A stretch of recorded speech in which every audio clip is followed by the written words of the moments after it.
Imagine if you had to go through something like this every day, every minute, every second of your life, with only a hope to be able to see someday. It could remain as a mere hope for the rest of your life.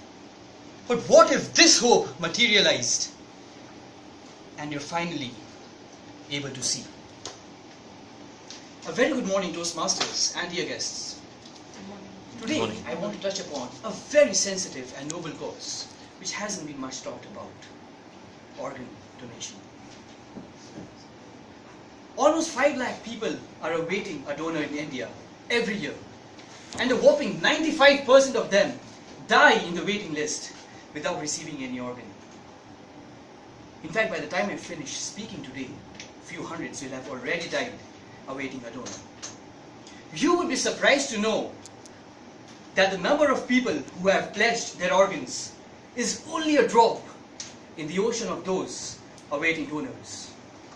Why is it so? I'll give you 3 reasons. Firstly, there is a major lack of awareness regarding organ donation in India. Surveys reveal that people would have come forth to donate their organs provided they had information about it. The second reason for the dearth of organs is that people have not yet recorded their wish to donate organs, or maybe they've not talked to their families about it.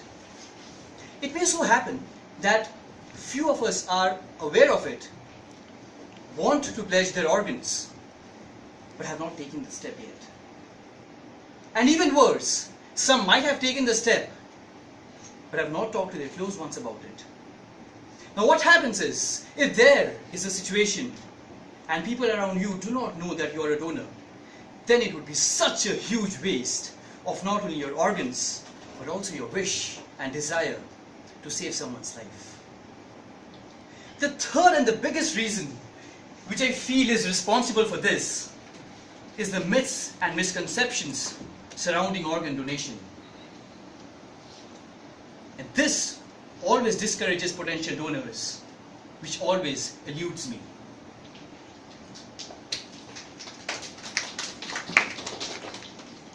It is a common belief that the body which is taken for harvesting may be mutilated, covered with blood, incisions, stitches, and open wounds.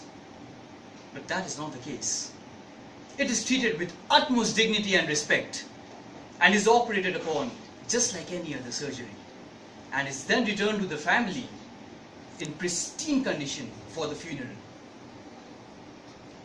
We also tend to believe that the religion that we belong to does not permit something like this. But no major religion in India prohibits organ donation. And even if it did, why can't we look at it with a different perspective? God gave us this beautiful gift called life. Why can't we perform a godly act and gift it to somebody else? We also have this notion that if we have a medical condition, or maybe if we are too old, we cannot become donors. But no, my dear friends, that is not what we're supposed to think about. Rather, we just play our part and leave it to the doctors to decide if any organs can be harvested or not. Now that you're at least aware of what organ donation is, and your myths have been busted, you should be able to make a call to pledge or not to pledge. There is nothing in between. Because if you ever become a donor, you can save as many as 8 lives through organ donation, improve as many as 50 lives through tissue donation, and I do not need to mention the number of people on whose faces you can bring a smile. Dear friends, heaven does not need those organs. The earth does. So what is stopping us? I do believe that we could already have some donors in this club. Can I see a few hands? That is incredible. I appreciate the step that we've taken. But I must not forget Arnab, who cannot donate his heart. Because he's already given it to someone he doesn't even know.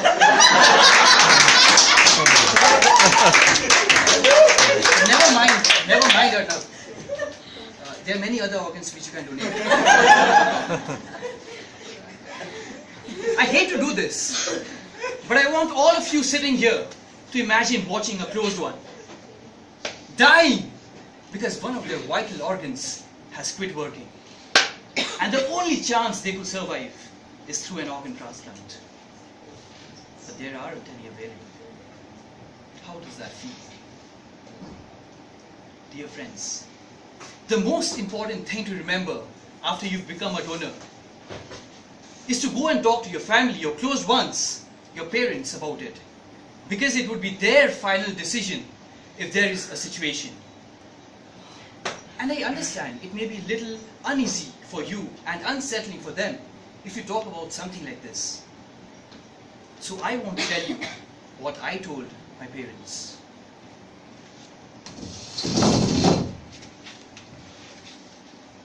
Mother, father, yes, I have registered myself as an organ donor.